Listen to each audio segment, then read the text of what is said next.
Hello বন্ধুরা, আমার চ্যানেলে তোমাদের সবাইকে স্বাগত।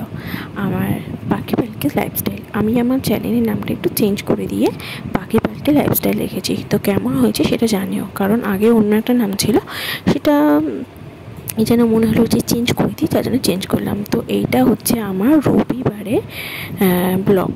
তো ভেরি সরি, তো অনেক দিন পর আমি আজকে ব্লগটা আপলোড করছি, কারণ সময় হয়ে ওঠেনি, সেটাও পরে বলবো কেন হয়নি। তো রবিবার দিনকে ও ছুটি থাকে, মানে আমার হাজব্যান্ডের ছুটি থাকে, তো সবারই হয়তো বাড়িতে সবারই ছুটি থাকে রবিবার দিনটা। তো সকালবেলা ঘুম থেকে উঠেই আমি আগে আমার ঘরের কাজগুলো সেরে নিই, তারপরে আমি রান্না করি, কারণ নালে অনেক বেলা হয়ে যায় কাজ সারতে। আর আমার কাজ সারার সময় আমি আমার মেয়েকে কীভাবে রাখি দেখতেই পাচ্ছ। ওকে আমি নামতে দিই না, ও ঘুমাচ্ছিল, আমার ঝাড়ু দেওয়ার শব্দে উঠে পড়েছে, মানে সামান্য একটা শব্দে উঠে পড়ে ও। তো উঠতে পড়তে আমি ঘর ঝাঁট দিয়েছিলাম, দেখো কেমন করছে। তাও আমরা ওকে ঘিরে রেখে দিই, যখনই ধরো আমরা বাইরে যাই ও ঘুমায়, তখনই আমরা এরকম ঘিরে রেখেই ওকে যাই, যার জন্যই এখনও ব্ল্যাঙ্কেটগুলো তুলিনি। হামেশা দিন রোদে দেওয়া হয়, কিন্তু তুলি না, রোদে দিয়ে ঘরেই রেখে দিই আবার।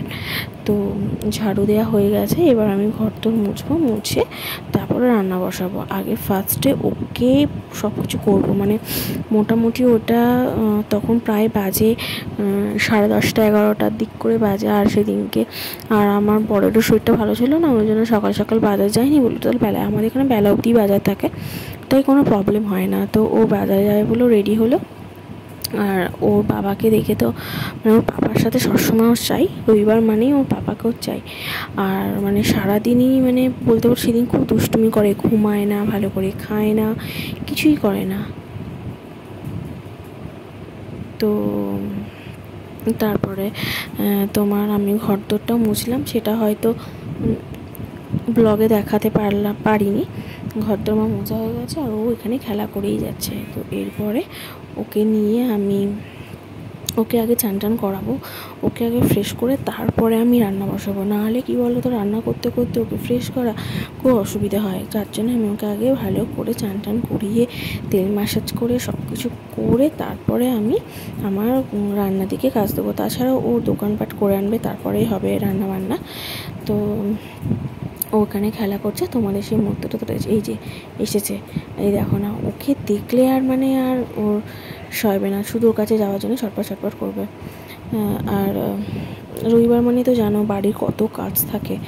হ্যাঁ, মানে রবিবার একটা দিন ছুটির দিন থাকে, যেন কত তাড়াতাড়ি সময়টা কেটে যায়। আর এমনি দিনগুলো দেখো সময়ই কাটতে চায় না, আসলে কেন বলো তো, সেদিনকে কি বলবো, তোমার প্রিয় মানুষ মানে কাছে বাড়িতে থাকে, তো যার জন্যই আর কি সময়টা তাড়াতাড়ি চলে যায়, তার সাথে সময়টা খুব তাড়াতাড়ি কেটে যায় আর কি, গল্প করে আনন্দ করে খুব তাড়াতাড়ি সময় কাটে। তো আমরা প্ল্যান করছিলাম বিকেলবেলা কোথাও একটু যাবো।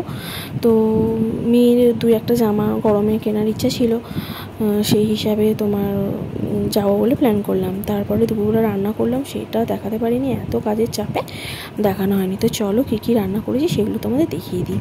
তো আমি দেখো রান্না করেছি, কিন্তু অনেক কিছুই করেছিলাম ভাত, টক ডাল করেছিলাম, হ্যাঁ আলু ভাজা করেছিলাম, সিম্পল আলু ভাজা করেছিলাম, আর এটা হচ্ছে সর্ষে পোস্ত আর আলু ঢেঁড়স ঝাল করেছিলাম সর্ষে পোস্ত দিয়ে, আর এখানে ডিমের অমলেট করেছিলাম, আর চাটনি করেছিলাম আমের। তো এইটাই আজকে মানে রবিবারের লাঞ্চ ছিল।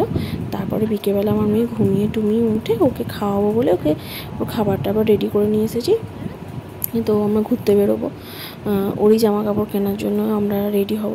তো ওকে বলছে কি ঘুরতে যাবি না আজকে, কি মুড নেই নাকি ঘুরতে যাবার? ও বলছে যে না, দেখো ও বলবে যে না আমার ঘুরতে যাওয়ার ইচ্ছা নেই, দেখো না, ওই দেখো না বললো, দেখলে তো কি বলবো, আর ওর নাকি ঘুরতে যাওয়ার ইচ্ছা নেই, কিন্তু যেতে তো হবেই, কারণ না হলে ওর জামা কাপড়ও একটু মানে না কিনলে না, মানে গরমেতে তো একটু পাতলা পাতলা জামা কাপড় আর রেলগেট, সেই জন্য রেডি হয়ে বেরোলাম। বেরিয়ে এই যে রেলগেট, আমার বাড়ি যেতে রেলগেট, যেখানেই যাই আমরা এমন একটা জায়গায় থাকি সব জায়গাতে রেলগেট পাড়াও, কিন্তু হ্যাঁ তোমার বাস স্ট্যান্ড বলো, রেল স্টেশন বলো, আমাদের বাড়ি থেকে মাত্র 5 মিনিটের রাস্তা। তো এইটা সব থেকে সুবিধা। তো ওইটা যে রেলগেট দেখলে সেটা একটা আলাদা রেলগেট, আবার এটা যেখান থেকে ঘুরে ফিরে অনেকখানি আমার বড় মাকে ঘুরিয়েছে, ঘোরানোর পর বাড়ি পথে এটা একটা অন্য একটা রেলগেট, ঠিক আছে। তো ঘুরে টুরে এই জামা বর সারাক্ষণ মাথায় চুল ঠিক করে, সারাক্ষণ চুল ঠিক করে। তারপর বাড়িতে রান্না বসাবো বলো, তার ফাঁকে তোমাদেরকে জামাটা দেখিয়ে দিই। আর বলো না, যে জামাগুলো কিনতে গেছিলাম একটাও ভালো পছন্দ হচ্ছিল না। আর মানে কি বলবো, মানে জামা মানে ঠিক পছন্দই হচ্ছিলো না। এলাম যে ছেড়ে দাও, এখানে যে দাম বলছে তার থেকে অনলাইনে কিনে নেওয়া অনেক বেটার। তো আমরা দেখি ট্রাই করবো অনলাইন থেকেই জামা কাপড় কেনার। তো নাহলে আমরা বাজার কলকাতা থেকেই কিনি। এটা এমনি নর্মাল মার্কেট থেকে কিনে নিয়ে এসেছি। আমাদের এখানে রামরাজাতলা আছে, তো সেখান থেকে কিনে নিয়ে এসেছি। আর এই যে দুটো জামা কিনেছি, পাতলা পাতলা খুবই সুতির। তো আজকে রাত্রে মানে রবিবার রাতের আমার রান্না ছিল চিকেন আর ভাত। তো ব্যাস ওটাই করবো, ওখানে বসিয়ে দিয়ে এসে তোমাদের দেখালাম। যদি আমার ব্লগটা তোমাদের ভালো লেগে থাকে তাহলে অবশ্যই কিন্তু আমার পাশে থেকো। আর কি বলবো, আর যদি ভালো লাগে পাশে থেকো। আর তো কিছু বলার নেই। তো চলো টাটা, আর অন্য ব্লগে দেখা।